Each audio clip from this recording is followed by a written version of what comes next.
Hey guys, welcome to the Sharon Talk podcast.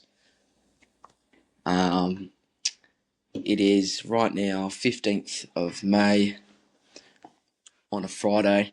Just last night, the Lions took on the Cats up there, and it was a great game for probably a half.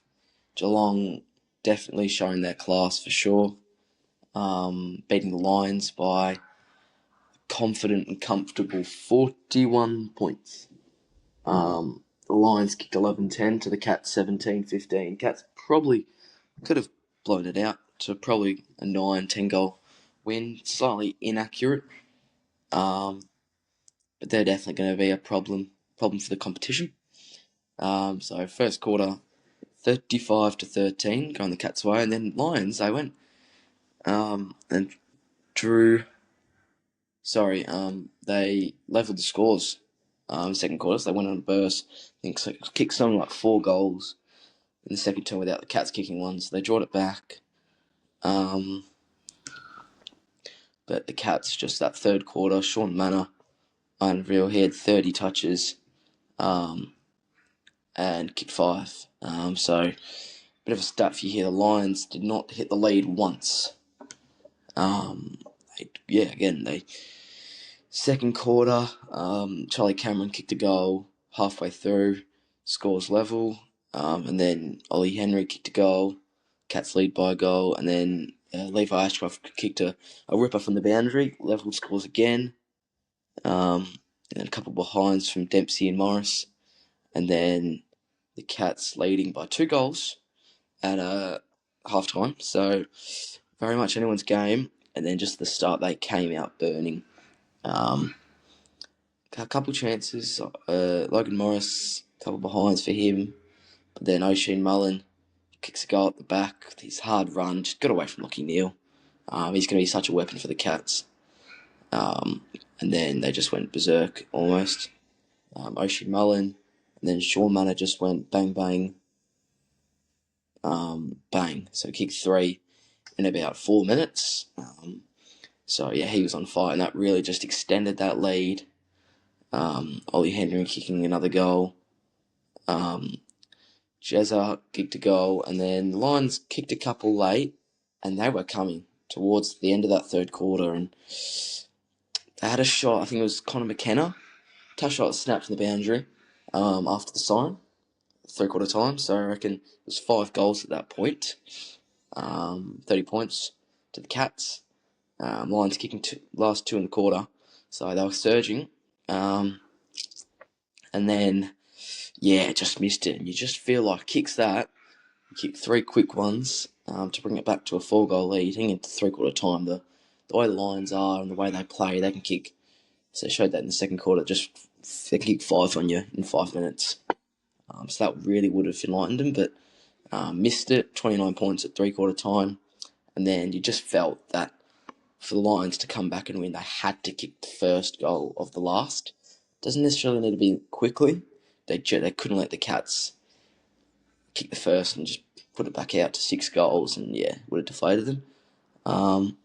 So after Connor McKenna kicked that behind, Shane O'Neill, he kicked it behind inside the first 2 minutes of the last. And then, Jeremy Cameron just showing his class. He kicked a goal, and that just destroyed the hearts of the Brisbane Lions. Cam Rayner kicked it behind. There was just a few behinds kicked, and then Neale kicked another. Then Manor kicked his 5th. Then McKenna late constellation goal. And that was it, really. The guys, a bit of a low score in the 4th term, but look, the Cats are going to be an issue. They sit 3rd on the ladder now, a game behind Sydney and Freo. But with the Cats, look at the percentage, they probably will be in the top 4 at the end of the week, unless Gold Coast have a big win tonight against the Power. But I think, I think I sort of said to myself, I think before the game, winner of this will be in that top 4, with joining the Swans, the Dockers and the Hawks, just sort of that 4 premiership contenders, that sort of premiership window. The Cats won. I think they deserve the right to go into that window. But yeah, so they get the job done. If we have a look at the player stats, it was just all round goals. Sean Manor had 5 straight, kicked some fluky, not I'll say fluky, but also like miracle goals. The one mid-air was unreal. A few nice snaps. And then Jerry, he didn't have his best night, Jazz. 3-3. Missed a few set shots, but he kicked one, I think his first or second, around the body from the boundary, about 40 out. So that just shows that, yes, he might miss a few sitters, but he can make up with it for some ridiculous goals. Charlie Cameron kicked 3. I thought he played well. Bailey Smith, 2 and 34. He kicks a couple ripper goals from outside 50. Shane Neal, 2-2. Disposal-wise, it was the Dash brothers, really. Max Holmes a bit quieter in the second half. He had the 26 for the game. Still 547 metres gained, but I think best on you would have to give 3 votes, you would think, to Sean Manor. I know probably Bailey Smith rated higher, but you can't go past 30 and 5. That's like, I always think Isaac Heaney numbers, that, just a bit able to rack up the footy. And also kick goals. And then I think I'd go 2 votes Bailey Smith. And then 1, probably Tom Stewart. I thought he was unreal. A lot of intercepts. Just the way they use him. Like he didn't actually have a designated player, but he would just go where the footy's most likely to go. And as he's done for the last 5-6 years, it's paid off. And another great game. So I think he's, again, just another weapon for the Cats to use. 7 marks, 21 kicks. So there's Tom Stewart's stats, but I reckon, yeah, he'll be a little weapon as well. But it's not even a secret weapon. He'll just do what he does. Kept Harris Andrews, the Cats. So Jack Henry moving up forward.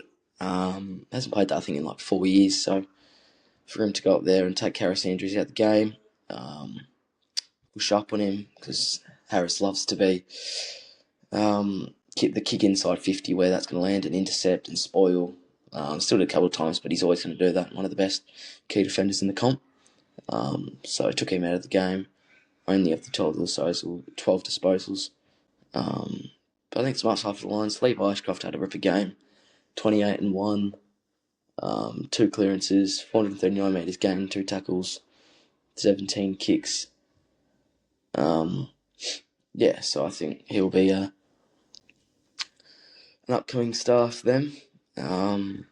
Will Ashcroft, a bit disappointing. You start to feel like he can turn into that sort of midfield when let's talk about Neil getting traded or something, but when he retires, even that can become his midfield, and hasn't quite. He's had a couple games where he's shown what he can do, but not quite as consistent. And we know the best players. You look at Nick Dacos, you look at Bailey Smith, you look at the Bont. These players that are just consistent, rack up the footy every week, influential. So he's not quite at that level yet. Just had the 24 last night. 4 clearances. But yeah, another goal I want to speak about is Patrick Dangerfield. I feel like he had a good game, one of his better games, probably the best game for the season. Hasn't really get going this year, whether the age is getting to him or not. But he kicked the goal, had 16 touches, 1 clearance, 64% game time, which is probably what he's been playing recently, but just trying to manage it really well. Ollie Dempsey, that one didn't kick a goal last night. Had the 2 behinds. He only had the 19, a bit quieter last night. Yeah, but I reckon for the Cats. But yeah, Harris Andrews, if you look at his time on ground, 97%, so he never goes off. And that just goes to show you, almost play a full game and you only have the 12 touches. You've done a pretty good job at keeping him out of the game. But other than that, Cats get the chockies. They sit 3rd. The Lions down to 6th. Very vulnerable. You got Melbourne still to play. That's probably really it they've all got to worry about, because they've got a nice 116 percentage. So they'll probably sit 7th or 6th at the end of the round, but look, plenty still to come for the Lions. Next week you got the Giants over there. That'll be a good game. should win. And then you've got Freo at the Gabba. Tough game, that'll be a very, very good game. Then the Suns, People's First, and then the Tigers and Ninjas. So you got a couple tough. So you should probably the next 4. You should probably win 3 out of the 4 of them. You still want to be in that contention of the top 4. But yeah, wouldn't count out the Lions just yet. Just the Cats outclassed them. So move on to the upcoming games. We've got the Swans and the Pies tonight at the SCG. It should be a good game. The Pies, well, they got dealt with by the Cats last week, losing by 9 goals. Just a good challenge, I think, where they're at. We saw last week. Can they bounce back? We know that they can do it against the Hawks without Pendlebury. Obviously they had more than, but without your experienced player. Can they try and put up a fight against the Swans, against the ladder leaders? I just think they'll be seen as a challenge. Like they did it obviously to the Hawks, pushed them, but they're going to have to be accurate, as they were against the Hawks, and against the best teams. You can't be inaccurate. You've got to make the most of your chances, especially when you're playing the Swans. So it'll be a good test for them. The Pies sitting 10th, so quite vulnerable. With that draw up their sleeve, obviously the extra 2 points, but you got the Saints right behind them, and the Kangas and the Giants that could all overtake them, and the Pies could go if they lose as low as 13th. So interesting game tonight. And then we've got another one, doubleheader on 8:10 tonight. The Suns and the Power. Again, Suns should win, but the Power in okay form. You wouldn't be surprised if they pushed the Suns all the way. Yes, they sit 14th. They're 3-6, but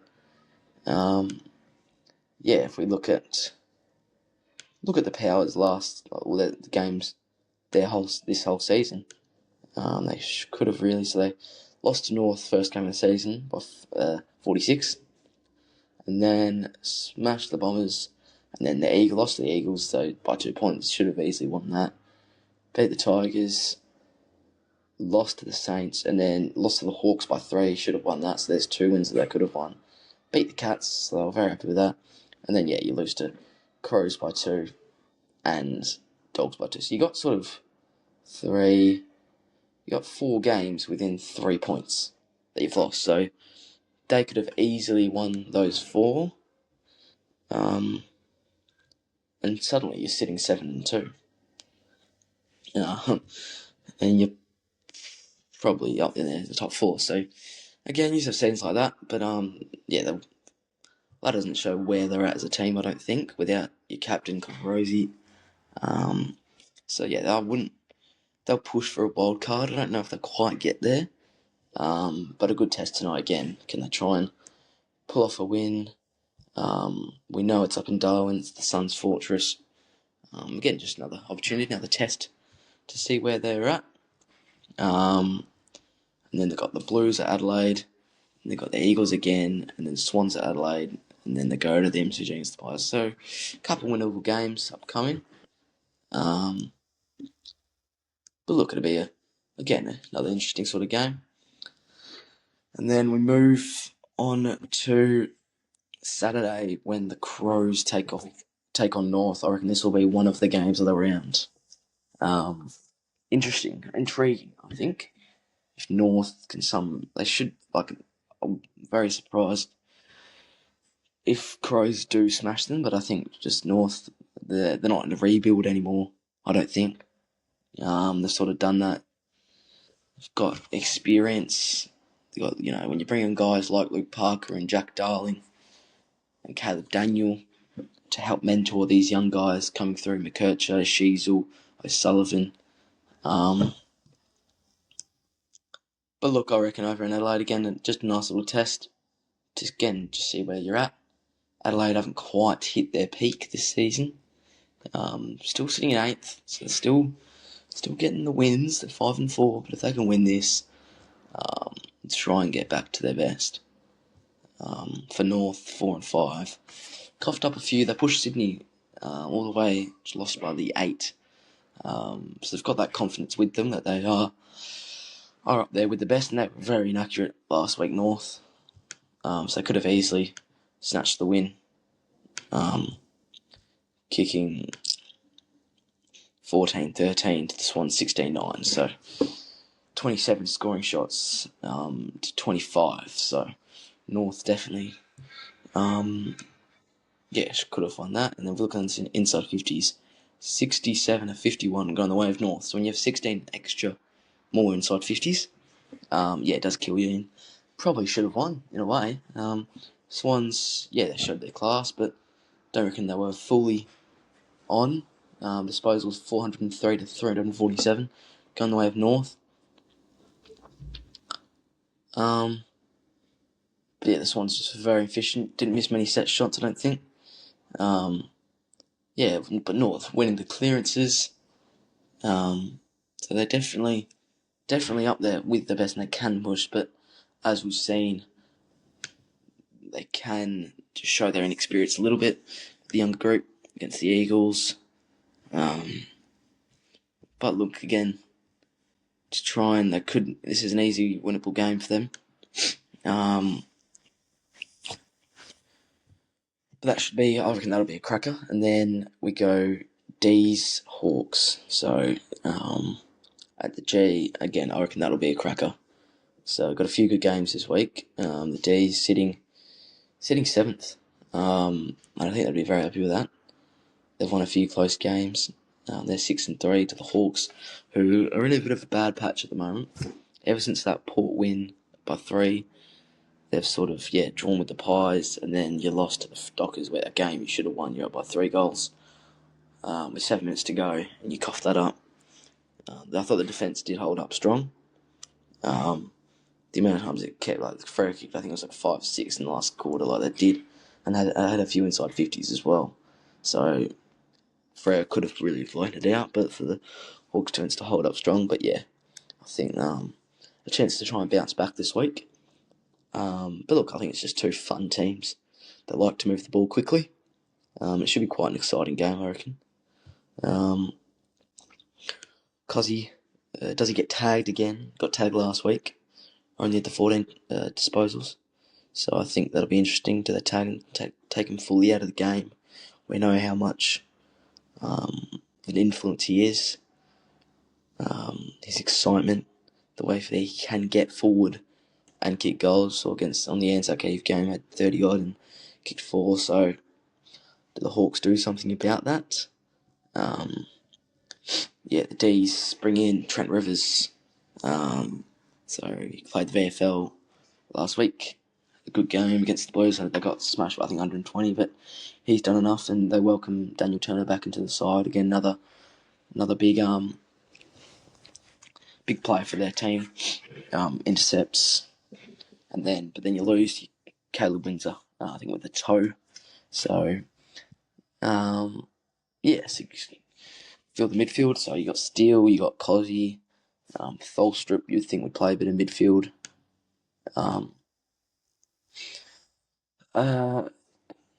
Langford, does he go in the middle? And then the Hawks get in. They've made 4 changes.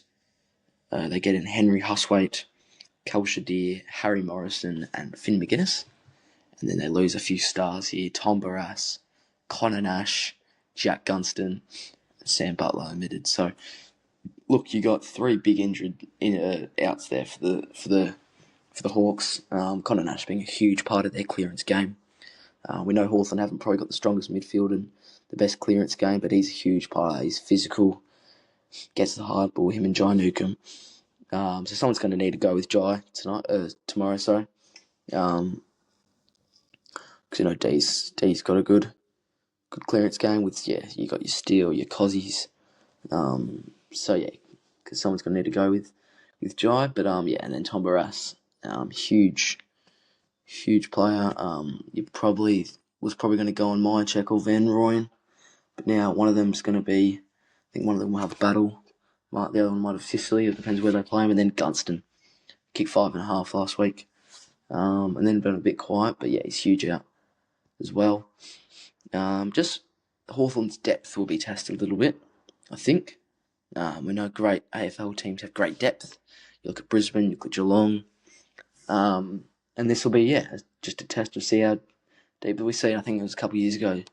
Pies had almost a VFL team out in the park against North Melbourne at Marvel. Do you remember this? And the Pies won. Just shows their depth. And we know great teams need to have good depth. So just a test of that, I think. But yeah, it should be a cracker. On the G, Saturday afternoon. Not quite the D's time slot. Used to the Sunday afternoon, but should be a good game. And then we head over to Marvel for the Blues Dogs. Blues with Josh Fraser, first game without Michael Voss. Interesting to see how they go against an injured dog side. I think it'll be a close game. A lot of people think Carlton showed some promising signs in the second half against Brisbane last week, winning that second half. But they can just try and they've got the first half. They can just try and put 4 quarters together. Hopefully, they can be able to win some games. But yeah, when you're sitting 16th on the ladder and you're 1-8, should really be 0-8. If Tom Lynch could have kicked 2-7 that night, but yeah, 1-8. So it's going to be a long season for Blues fans. But if they can try and bring some hope to the side, you bring in Jack Ison for the Blues, but you lose Adam Sard. Playing his debut, Ison. And then for the Dogs, few changes. You bring in Rory Lobb, Emmett, and Davidson, and you lose Tim English again, Gallagher and Smith.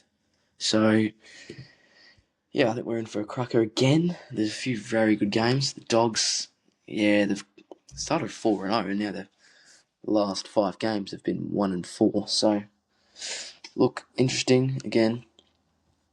The Dogs try and find a way. I wouldn't say they're clear favourites. But I think the Dogs' class will get it done. But I think it'll be just a good game. Can the Blues try and scrounge a win? Can the leaders, Cripps, Wadering, try and step up? I think it'll be bring a smile to the Blues fans' face, which they need a bit more of. And then we head over to the G on Sunday for the Bombers Dockers game.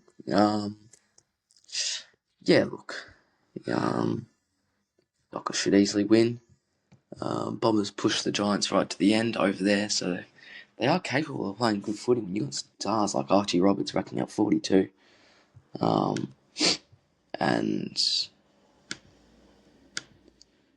Zach Merritt had 31 last week. Durham played well, I thought, in his 100th game. But I think for them to win, to try and pull off a sneaky win, they're going to have to... they're going to need Nate Caddy kicking a few. And I think he isn't quite showing what he's capable of, Nate Caddy. I think we all know he is going to be a star. But just waiting for that breakout game where he does kick a bag. He starts this year from round 1. He's kicked a goal, then he's kicked 4, then 1, then 2, then 1, then 3, then 3, then 2. So he's kicked a goal in every game. So it is pretty impressive. Every game this week, every game this year, he kicked more than 1, apart from 3. So he's kicked a big bag. He's kicked 4, he's kicked 3 a couple of times. But I'd love to see him kick 6, 7, 8 goals. Just kick a bag. Very boost his confidence. But I think been an interesting game again. See what the Bombers are at. Can they do it against probably one of the most in-form and dangerous teams in the competition at the moment? Good test of Freo. See where they don't go to the G too often. To see can they win at the ground that means the most. I'll see where their grand final happens. But look, it should be a good game-ish, I think. So it should be good. And then Marvel again. So a couple games at Marvel this week.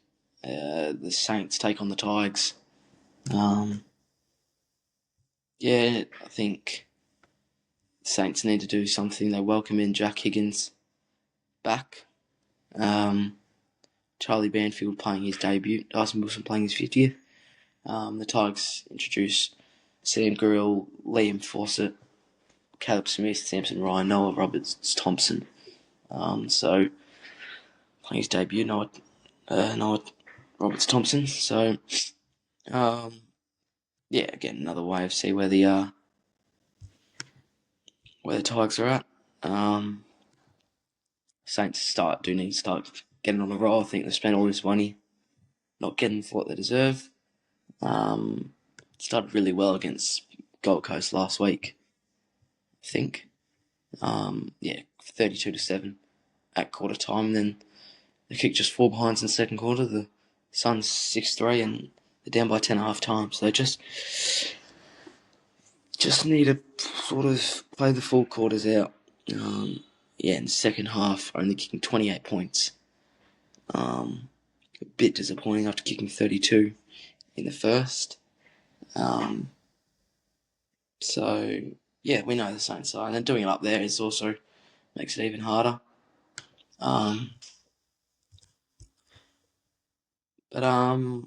Yeah, look, the Tigers would fancy themselves as well. There's no doubt about that. Pushed the Crows again last week. Positive signs. Half time they led by 10 points. And then didn't go on this third quarter and let the Crows kick 5-4 on them. So just a quarter, I think both these teams. Obviously, Saints last week it was the second quarter. But yeah, they can't. If you want to be a finals team, more for the Saints, but you can't be coughing up quarters like that where you don't kick a goal and you let the other team kick 5 on you. Got to show your experience a bit more. So I think without Cal Wilkie, it'd be interesting to see how they go. Can Jonty Full get going? Sam Lula needs to have a big game, I reckon. Although he's injured, sorry, that's my bad. But look, it'll be interesting. And then we got the last game of the round. Is over in the West. So it is Eagles taking on the Giants. And I think this will be a good game. I don't think the Giants, obviously, they've got a big injury list, but I don't think they're as dangerous as what people think.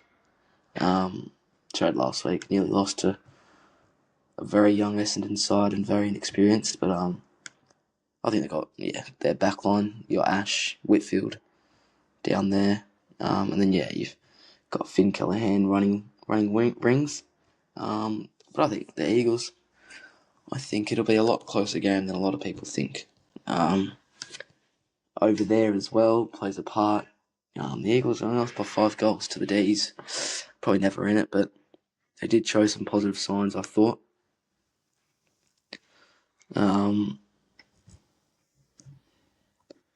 But yeah, look, I think it'll be interesting. The Eagles average the least amount of goals, average goals in a game, so they need their scoring's been the problem, I think. So it'd be interesting to see where they get at. But overall, I think we're into a cracker, and the Eagles welcome back Bazo, Williams, Gross, Allen, and Flynn, but they lose Duff Tyler and Harry Edwards. And the Giants welcome back Harrison Oliver, Ryan Angwin, and Callum Brown. So Harrison Oliver playing his debut, and Harvey Thomas's 50th game. But I think we got a few crackers this week. No doubt about that. Obviously, last night was a good game for a half, and then tonight got a couple good games, and then so I think good round of footy coming up. And it'd be interesting to see what the ladder looks like at the end of the round. But that's all we have for the pod today, for the preview for the week up ahead. Thanks for tuning in, and stay tuned for the next one. Cheers.